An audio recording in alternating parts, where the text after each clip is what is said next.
What we are trying to ask is, how does a functional neural network form? Because in a complex nervous system like the human brain, you have many different types of neurons, each having its own unique neuronal morphology.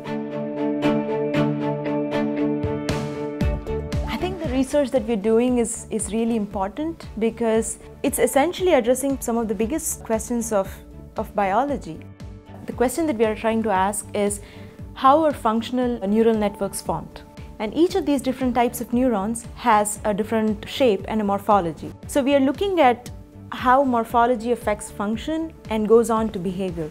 So really it's a systems level problem that we are approaching. We approach this problem by studying the fruit fly, using the fruit fly as a model organism. The peripheral nervous system of the Drosophila is an excellent model system for studying how neuronal morphologies arise and how they form a network. We use genetics, biochemistry, molecular biology, confocal imaging, and functional studies actually to really understand this problem from different perspectives. I think graduate school is a very important phase of one's professional training because that is the time when you really learn to think independently and you learn to tackle research problems from different angles.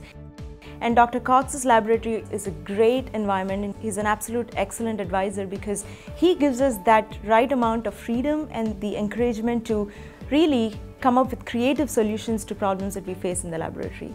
You'll see that there is actually a reduction in the branching. Srividya's research is focused on understanding how different types of neurons acquire their specific morphologies.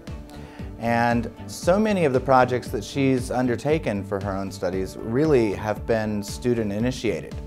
And they've been then supported by me through how can I match these with my grants, how can I match what her goals are in her own career. And well, you get really excited to see these students develop as independent scholars, to really develop critical thinking skills, to start asking their own questions. When they design the experiment, when they bring you the idea and they're excited about it, you get excited about it as well. I had friends that had applied to George Mason University, and I would constantly hear about the great research environment that exists at George Mason University. For example, at the School of Systems Biology, we have a unique environment to establish a multidisciplinary approach to a complex problem.